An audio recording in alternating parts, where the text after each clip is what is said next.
the international community to look into.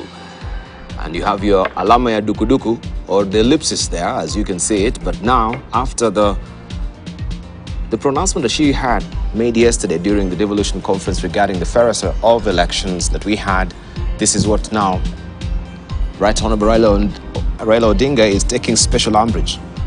I'm holding court this morning with Harman Manyora, who is a governance and policy analyst. Also, we do have the party leader of the Green Thinking Action Party. This is Dr. Green, and that is Dr. Isaac Kalua Green, and also Churchill Suba, who is the executive director of the Kenya National Civil Society Congress, and also Professor Itile Naituli, who is the professor at Multimedia University, leadership and governance policy analyst as well. And looking on, we have also a new DPP nominee. This is the appointment of President William Ruto. Now that we are waiting also for Parliament to, of course, give their thumbs up after vetting him. This is Mr. Mulile Andrew, who is actually, let me just get the name right so that I don't know where I left my name. Ingonga. There. Yeah? Ingonga. Ingonga, yes, Mr. Ingonga, who is an insider, of course, from the DPP there. So we are waiting. That's the new development, the latest development there. Big names have been, of course, laid aside there. This is what Victor has drawn in the Star. There has been a subject on sex education, and it's actually coming back. Go and teach them about self-education. I'll teach them about drugs and alcohol. This is what now parents are saying. That's a hot subject. Let the teachers do it. Sex education, a taboo subject, and that is still getting back into the discourse of discussion as far as Parliament is concerned. These are some of the editorial cartoons that are there today. Interesting one also we had regarding Ambassador Meg Whitman and her marketing services. This is what Dr. Green was talking about, how she has really marketed Kenya during the devolution conference, speaking, of course, to the world that Kenya is a good investment hub. But let's just hear from Harman Manyora regarding this particular development as well. You know, the question you want to ask yourself is a very simple one. Would Ambassador Meg Whitman say anything about a UK election? Will she say anything about Israeli elections, whether they were bungled or not? Will she say anything about an election in Germany? Remember the last election in Germany, there were issues of technology. People were even wondering whether they shouldn't go back. They were about to make a decision on, haven't followed, on whether to reverse to manual. So there are issues in Germany. The question is, would she say the same if she was ambassador in Germany? The answer is certainly no. So why Kenya? Because we are a poor, dirty third world country, and we allow ourselves to remain like that. We are beggars. You know, we are a client state. We stand for nothing. Nobody respects us. These are the sort of things somebody will say if they don't respect you, if they have no value for you. And Moi told us many times that hakuna mtu anaheshimu Afrika. So Africans are not doing anything to earn respect from people like Meg Whitman. So she would say what she wants to say about us. I wouldn't blame her. She's pursuing American interests in this country and in the region. So if that serves her right, and just to correct my friend, Dr. Green, I like your green and the passion. She's not talking about the product of the election, how then the legal aspect will come in, that legally we have a president who has gone through the process. She's talking about the process. She's saying the election was one of the best elections. That has nothing to do with basically the outcome. It's about how we conducted our election. And that's what is disputed. She's aware, Meg Whitman is aware, that 50%, assuming the election was free and fair, the president barely made it past the 50% mark. And that a third of the registered voters didn't turn out to vote. The ambassador is aware the people in the streets are expressing something, that these elections were not free and fair according to them. So she's not blind to that. But she's throwing her weight around because she knows she's pursuing American interests. You people don't want to pursue your own interests. So people talk about you in the manner she's talking about us. And I don't blame her. Madam Ambassador, continue. Yeah, because we have no respect. Don't respect ourselves. But we mess our countries. Was that platform the wisest of platforms? It doesn't matter. It doesn't matter. It doesn't matter. I want to see more of Meg Whitman. I want to see more of those people pointing at us and telling us you are useless fellows. So that we can put our act together, so that we can respect ourselves, so that we do not plunder our economies.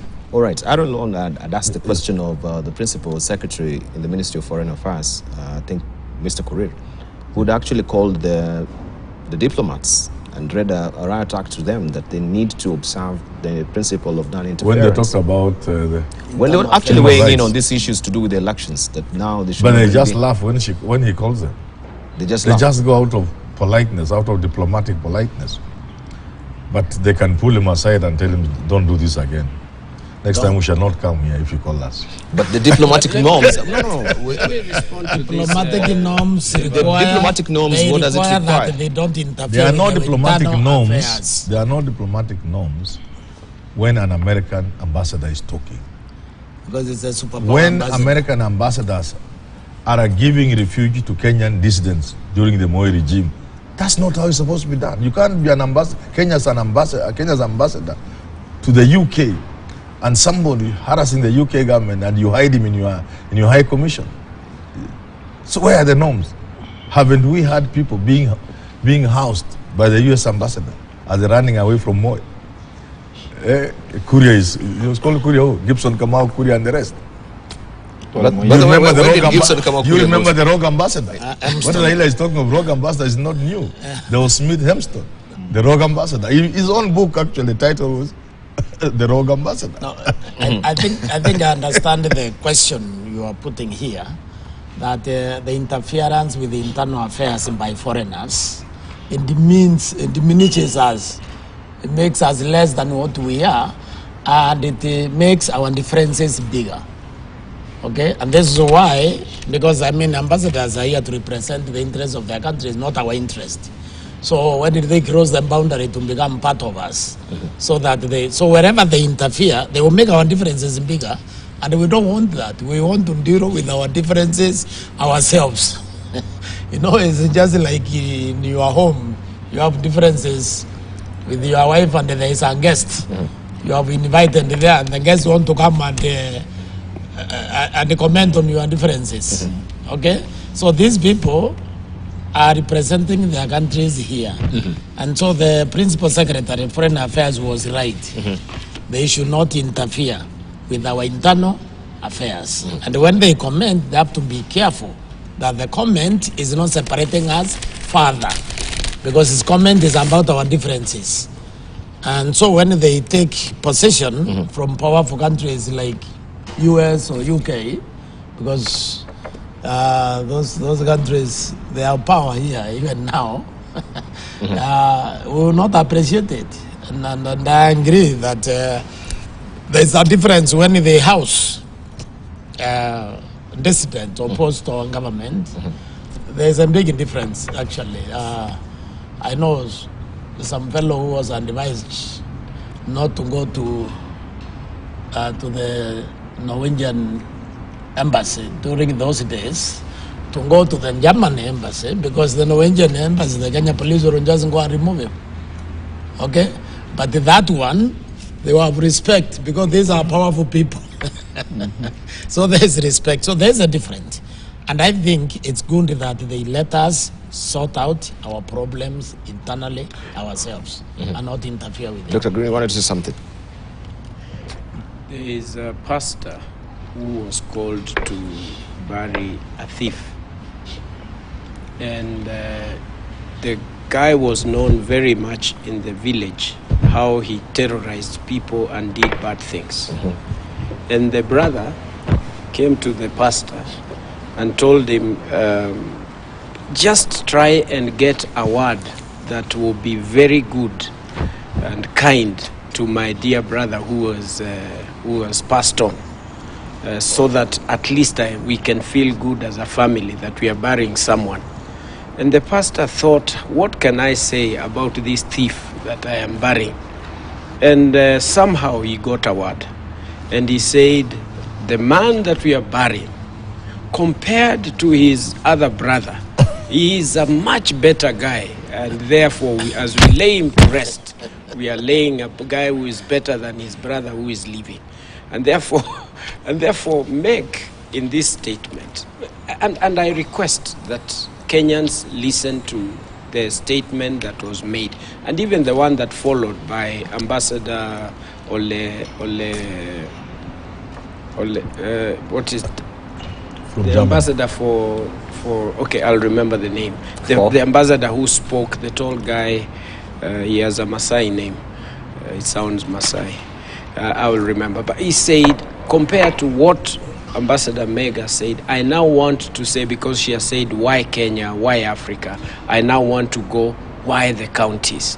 And why we need to be able to do all this. Do we have a constitution in Kenya? Yes. Does the constitution call for election? Yes. Did we do elections that were successful and therefore we have a legal president? Yes. Did we have issues with the election process? Yes. And we have always had election problems and issues before. And therefore it is the opportunity in the discussions, the engagement that is going on now. How do we sort out these issues so that we don't perennially end up in election challenges and dissatisfactions and issues that will always and have always been there? Is this election better in terms of how it was done compared to others? Yes, just like the brother that was being buried. It is better than the previous ones in one way or another. And we ended up following the entire process, ending up to the Supreme Court, and we have a president that is running the country. How do we sort out these issues? It is, in fact, the visitor and the guest that we must thank, and I can't appreciate Professor Mo by saying that we need to be reminded about our own country. And you cannot talk about Ambassador Meg not having listened to what she said from beginning to end.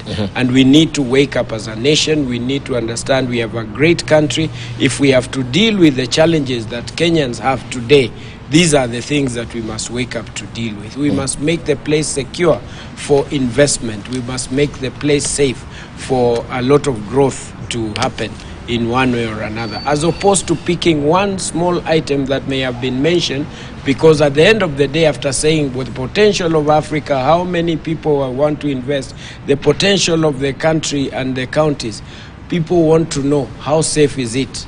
And therefore, it was in order to mention the election process compared to the other. And she said that I have heard that this was better than others. It depends on who she heard from, and therefore it adds value to the entire process. And you know, you are paraphrasing it wrongly. The freest, the fairest, the fairest, the most credible. Now those are very, absolute terms that cannot be used by an ambassador who just a few days ago teamed up with her colleagues to crisscross the country to seek for dialogue. And she knows that that dialogue process is at a very critical stage. Where does her comment leave the dialogue process? Does she expect, the parties to the dialogue to harden or soften their positions? And that's why we are saying that, whereas it is easier to be carried away, because she's first and foremost, I think, a business person. She's one of the most successful business Americans, or American business people. Well, the fact that she's a business person, I think that's purely academic. Yes, but you see, in her role as in Kenya, she's the ambassador of the United States of America. That is supposed to advance the most diplomatic messaging, and particularly at this point in time. And that's why I started by saying that whereas we appreciate that, her instructions are to advance the commercial interest of America and its people, she needs to remember that there is, even despite her being, a successful business, there is, I'm sure, a business attaché at the embassy. There is. That should be, advancing hard-nosed business, maneuvers of the kind that she's doing. And so if she could, first of all, project, the traditional position that America has taken on issues democracy, issues respect for rights, because election itself is a right. In our Constitution, Article 38 in the Bill of Rights puts election as a political right that needs to be not just credible, but verifiable. And one of the things that one of the parties to the dialogue has put forth is that, can we audit? No matter how the Supreme Court ruled, this Supreme Court thing has been taken to another level. The Supreme Court does not audit the elections. In the end, we expect the IBC to put figures on the table and say, this is how we arrived at this. In any case, Article 35 of the Constitution allows every Kenyan the right to access information held by the state over any of its agencies, anytime. So if Kenyans want to certify themselves and see whether indeed the elections of 2022 are verifiable, let's have the server, and that, I think, is what one of the parties has said. Now, you remember the DCI initiated on its own motion investigations as to whether the figures that Azimio has been claiming they got in the presidential vote are accurate. Why did he stop? Because it requires opening of the server. So the DCI himself must have been told that, this thing you are getting into requires opening of the server, and opening the server seems to be a taboo, just like sex education we are being shown here. Opening the server in this country is a taboo subject that nobody wants to get in. But the bar. Just a quick one. We don't need the Very server. quick one. Let's go sequentially. What do we do? It's Avan's time. We'll come to you, Doc. The bar. There is something about the ambassador's utterances that is being lost to many people. Let me be among the few who can decipher. American ambassador is massaging Kenya Kwanza.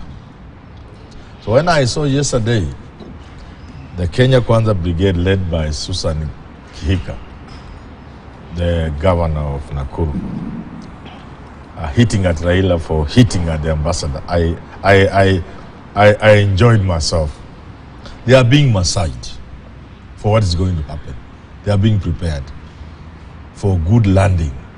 The idea is, according to Americans, and I'm sure, this is just my own interpretation, what Americans want is complete peace in the country, for them to do their thing. How do they get the closest you can get to complete peace? Crude as it may be, I think the Americans believe and hold it to be true that the only way you can get peace in this country at this stage is to bring Raila and the Ruto together. And they will work towards that Nusumkate thing, and it will happen. So the Kenya Kwanza Brigade... But don't you think the statement also belies us? That particular gesture that they're trying to put... The statement is massaging Kenya Kwanza, preparing them. That is soft landing. The Americans will only be satisfied that there is sufficient peace and security in this country if Raila in some way is together with Ruto, and they'll work towards it. I'm telling you. All right. We need to wind up the subject on this. Let me just say this as we close the subject. One, I have listened to, in the very recent times, when we were launching a project in associated setup in Mombasa, where Ambassador for Japan spoke. I have listened in the recent times, the Ambassador Tonke, I think it was only Tonke I was talking about even before he made a statement in where he was. I've listened to the Ambassador of Thailand.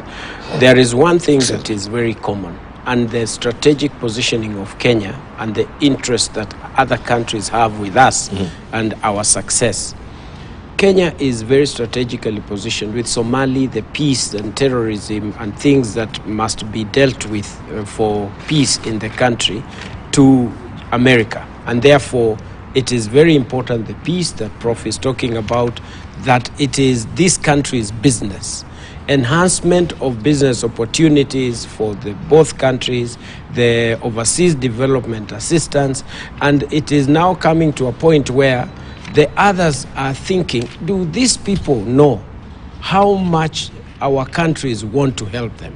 How important Kenya is for Africa to be progressing in the way that it is, hence the kind of words that were spoken.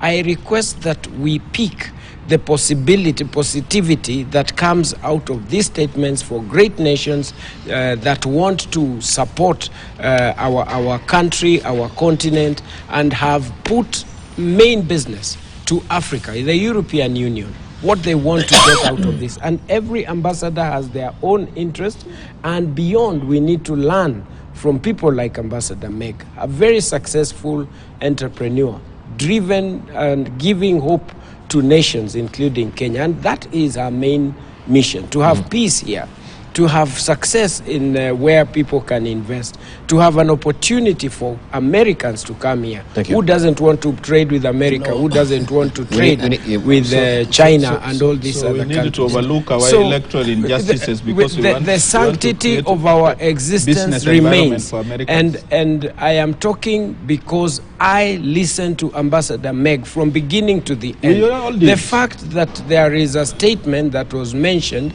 and the fact that we have a constitution and we have a president elected by the constitution and by all legal arms in as far as is concerned, we are not going to sort out the challenges of our country out of just a statement or a miss of what we are being told as the reality.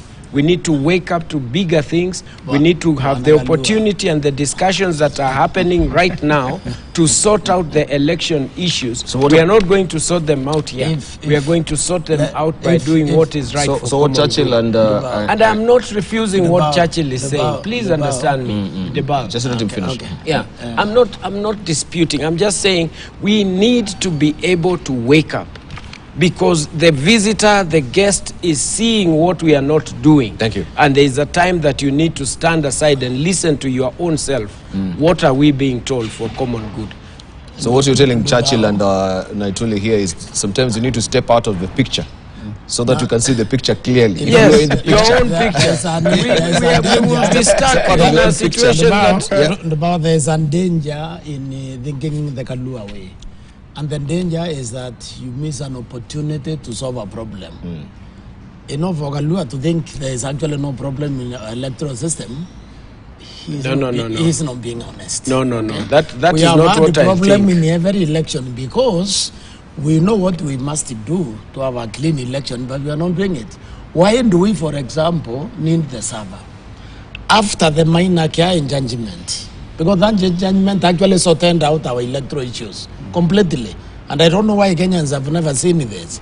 We continue to mandate that judgment. That judgment is in, elections start and end at the polling station. Okay?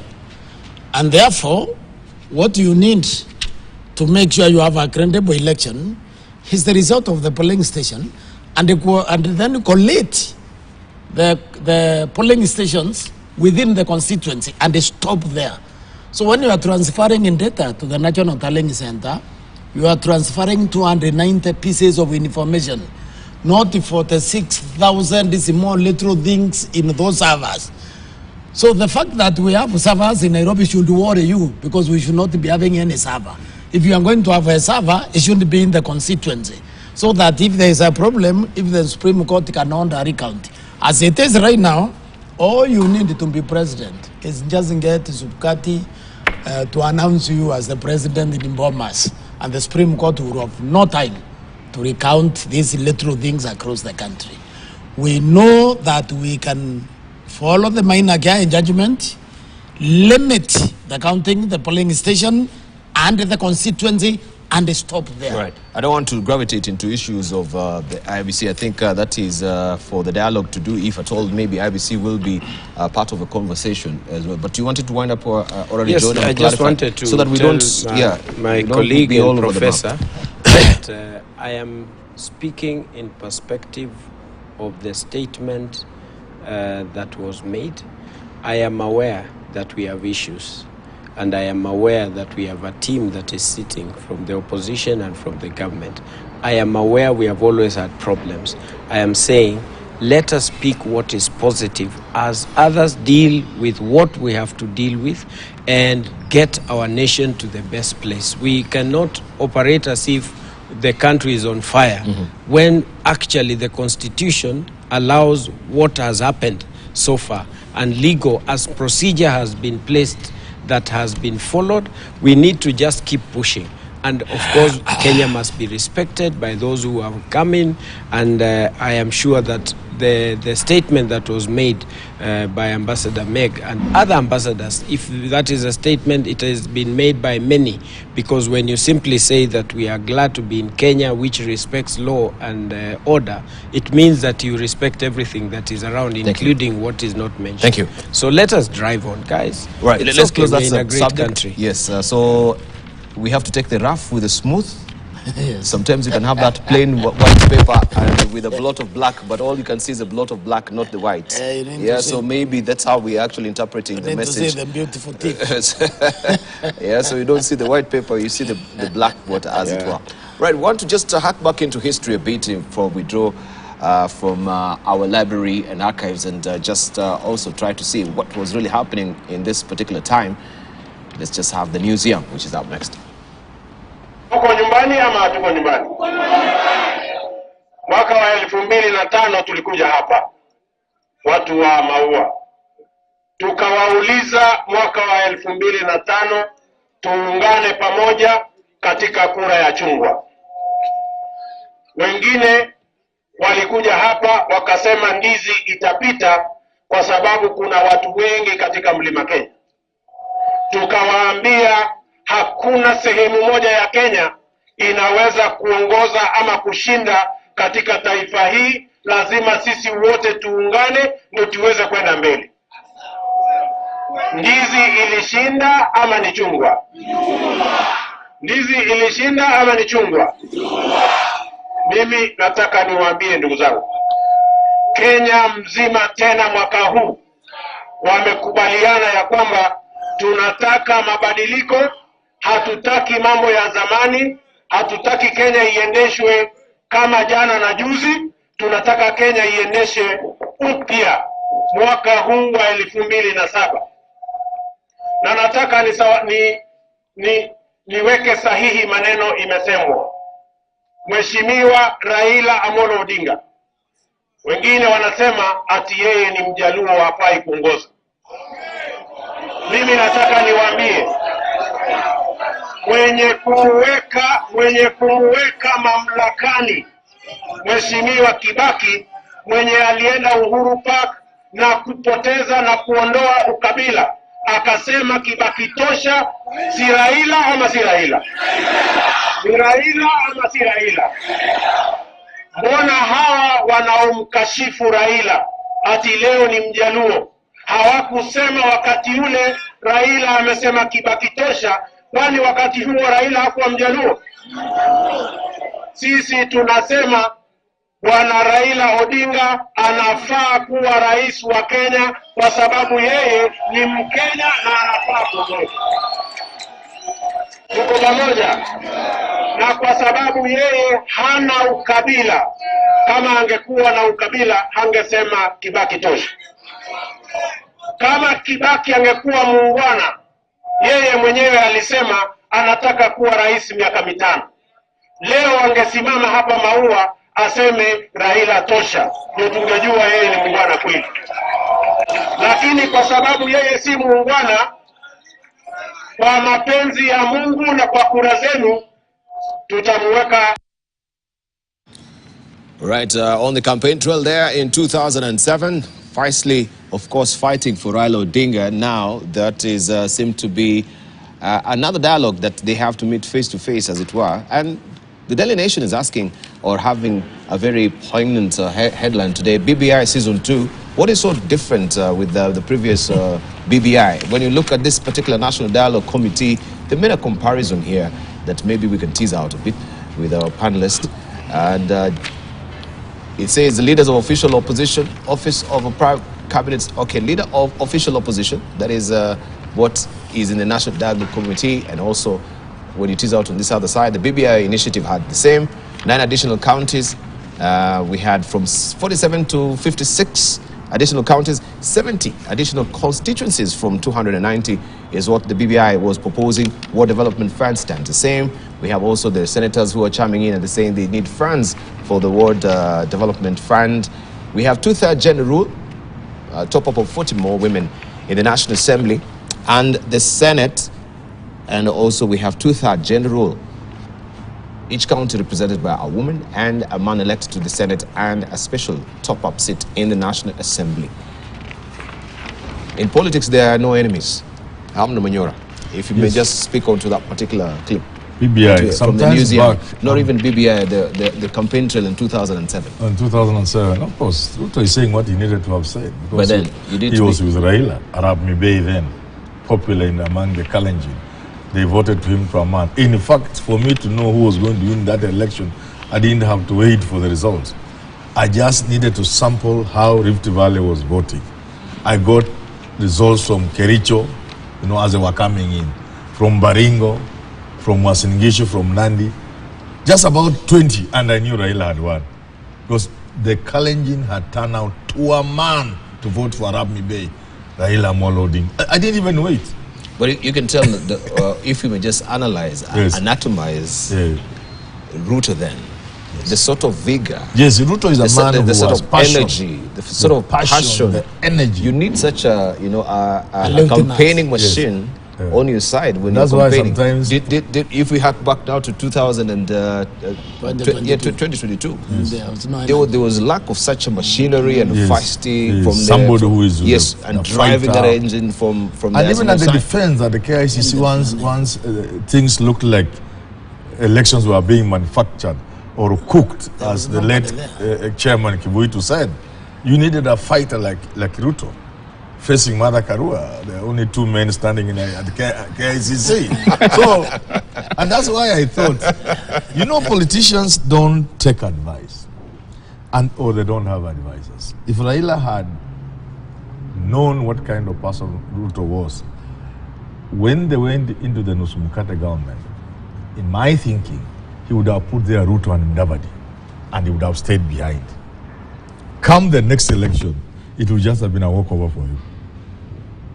Just manage ODM as a party and work out in such a thing that there is always reference from Parliament and from Mudavadi and Ruto to you as a party leader. But you don't be part of that government. And then come 2012, it was supposed to have been 2012, somebody maneuvered and made it 2013. Raila would just have walked to State House. Just walked with his eyes closed. So you're asking what kind of person Ruto is. So you needed to bring him close. Let him go with Mudavadi into that Nusumukate government. One of them as Prime Minister, one of them as Deputy Prime Minister. Right. So could we say also... Take the weaker one and make him Prime Minister.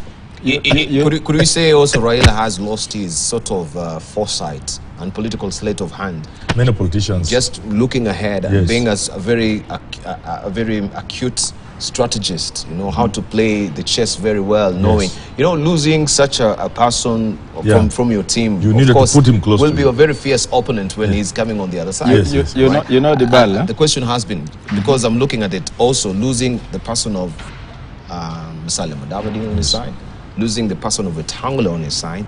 These were key cogs that were moving the Azimio machinery, if they were in Azimio. Because I even wondered, before they actually just a second. over. I even wondered. You'll have done everything to try and keep this flock in your pen. I was even wondering, why was Raila allowing little money from the political parties, what do you call it, these political parties funding, to divide them. To divide them with Wetangula and who is Kalonzo. Little money. I can even give them all of it. because I'm looking at bigger things. Bigger picture. I want to become the president. So these political parties funding money, which was little, it has never been released in the money it's supposed to be released. I had Miguna saying it was billions. Yes, it's supposed to be billions, but the government has never released billions of shillings. I would put it on the table and say, gentlemen, we went into war together. These are the spoils. Come with your knife, I come with mine. Let's cut and eat. Okay. You know what? When I look I've at lost my Raila, sequence. Is it you or is Churchill? Yeah, It's Churchill. It's Churchill. It's huh? Churchill. Yes. We'll come to you, Prof. You know, of course, one would imagine that Raila keeping Ruto on his side would have been a very powerful political machinery, which is true. But you also know the undercurrents of the 2007 elections, which are the same undercurrents at play today between Ruto and his deputy Gachagua. That when the submarine, as Professor reminds us, went directly to the people in the Rift Valley, Ruto did not like the idea. Yes. That you know, and the submarine was so influential, so powerful, Yes. to a point where when Ruto tried to drift a bit, his popularity rating reduced to 57%. Yes. And that was months before the elections in 2007. Yes. And he was told, if you continue this way, you risk even losing Eldoret North. Yes. Because this guy has just come directly to the people. Yes. Now that is similarly what Ruto has done in the Rift Valley. Politicians would want to negotiate with you on their own terms. And when I saw, you know, Ruto assigning Gachagua the role of reviving coffee and tea, I said he's not going to allow him to succeed, because allowing Gachagua to succeed with reforms in the tea and coffee industry means running away with the price, and therefore consolidating Mount Kenya vote. And that therefore means that come 2027, Gachagua would want to negotiate. He would not want to be put in a situation where, you know, there is balloting between him and Kithure Kindiki as to who is the running mate. For that So in other Exactly. words, he gave him his own noose to hang himself. Exactly. And that's why you saw there a few days ago, the headline was, Ruto close back on assignments. He takes over those key economic issues, because if he allowed Gachagua to run with those things, he will have lost, you know, his direct link with the Mount Kenya vote. I agree that, you know, there have been certain strategic mistakes. I've never understood, for example, why Raila in his 2022 campaigns did not put a go-getter like Joho to be in charge of his campaign, even after losing Wetangula, Mudavadi, and so on. Because, you see, Joho was not a candidate. And Joho knew that his fate lied in Raila winning. Now, that if Raila has, either because of age or because of his, you know, handshake with Uhuru, had lost his streetwiseness, you know, he used to be very streetwise, but that may have mellowed with age. The best person who would have fronted and campaigned for him was one Hassan Joho. But you find that, you know, Joho was, yes, somehow there, but also in the periphery, and you could not clearly tell who is fronting, like he did for Kibaki in 2002, his presidential campaign. I think things would have been different, because when you have somebody like Ruto, you know, a go-getter of the kind that he is, then you need another streetwise fella who can say it as it is, as it ought to be said. And I still think that, you know, Raila's campaigns were lost on that front, because there was really nobody out there, you know, to make sure that he wins the same way he did for Kibaki in 2002. Yeah, but so I agree with you that, you know, there have been those tactical errors in terms of strategy, you know, campaign strategy that became very costly for Azimio in 2002. I think when I look at Raila, I see an extremely honest man, honest Kenyan, who is dealing with the other Kenyans as if they're honest like him. And so that leads to a fatwa error in judgment.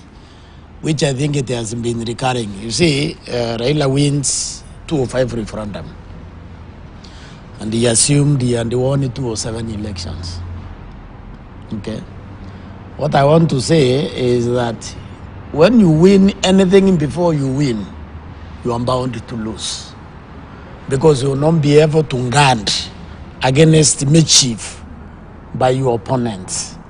So 207 went the way it did.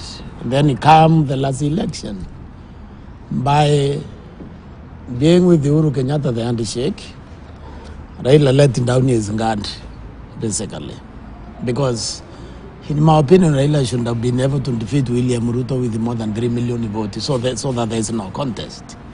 But what happens? He assumed he had won in that election. Because even the things we are talking about now could have been done, some of them during the handshake. They were not done. Okay?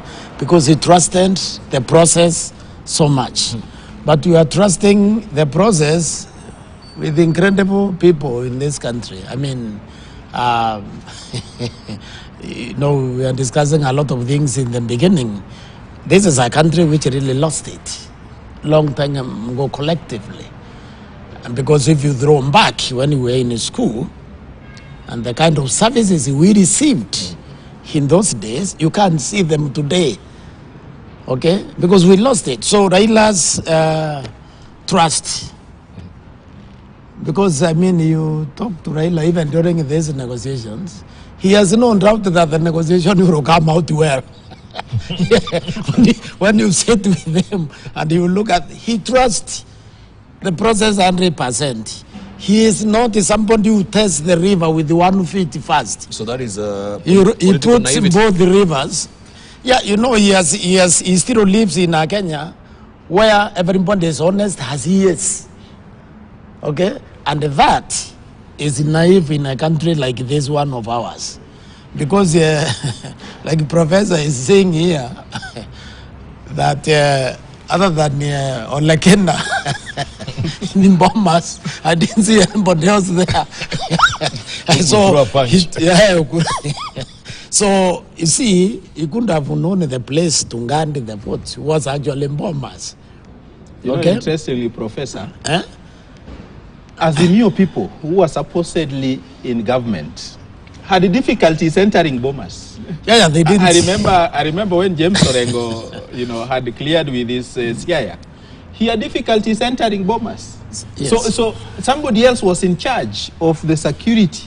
So the other thing, which was not the state that Uhuru led. No. Somebody else had more control over the premises at Bomas, other than the government that President Uhuru led. So the other thing I see... There was state capture over state capture. Yes. The other thing I see is that it's taking control. The deep state. The deep state of the deep state. The other thing I see... The other thing I see with Raila is also... I remembered what you said.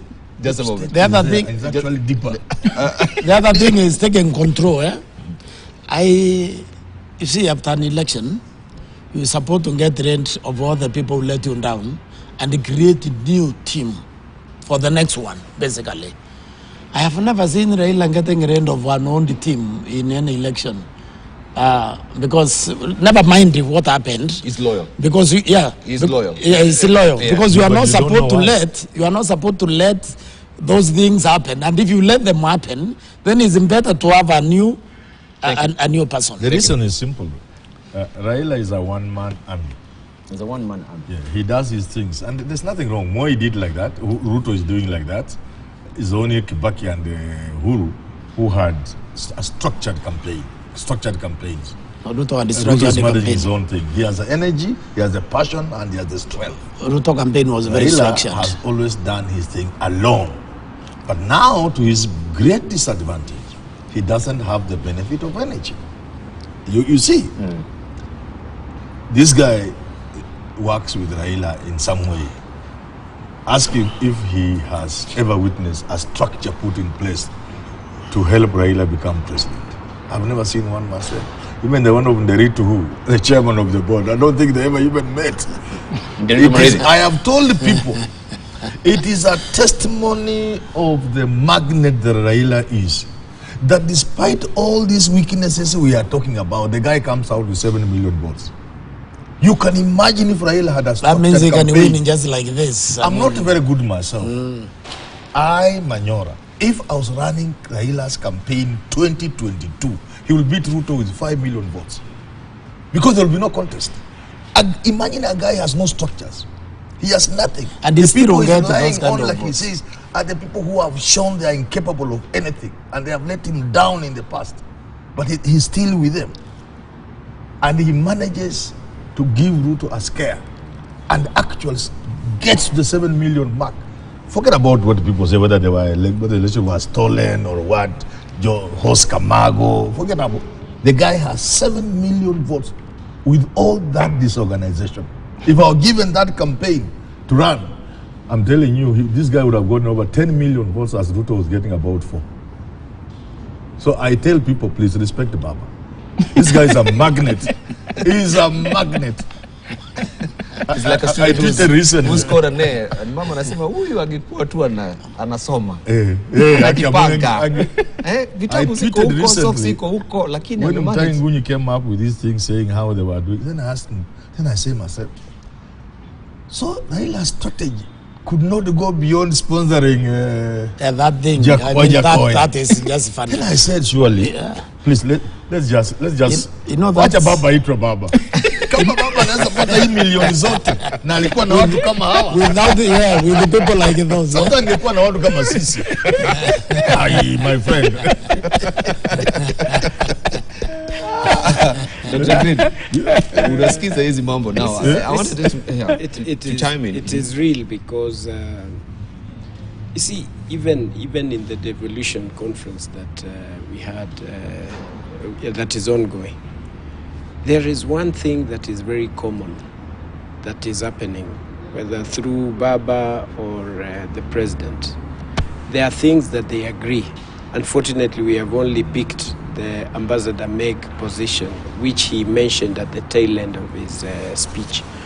The team, whether the president or Raila, they are agreeing that we must fix our country.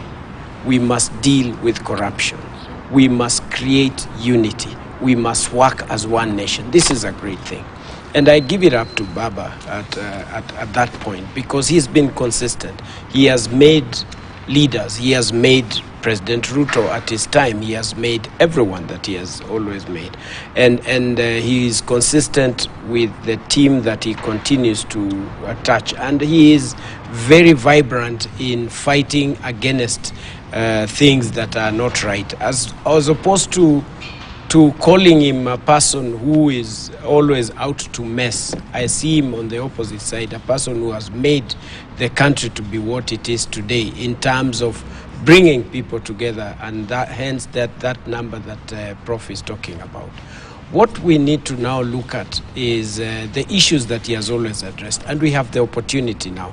Is it time to have BBI season 2? Definitely, I believe it is. Why? Because there are issues. Are the issues known? Yes. The government has spent a lot of money to bring together, to collect and collate everything that has been raised. It is time now to corroborate the whole issues and get everyone to collaborate to make sure that we look at this. Are there good things in the BBI? Extremely, yes. Has it been thrown out, the baby and everything about this? Yes. Is it not the time to deal with this so that the discussions are broader? So that we now review what are the issues that the president ever wanted to look at that we can be able to deal with. So I think it's a great opportunity. The country is speaking in one voice, away from the politics which we must always see. Politics will always be there. They will always have fights here and there on comments, looking as if the entire country is going on fire.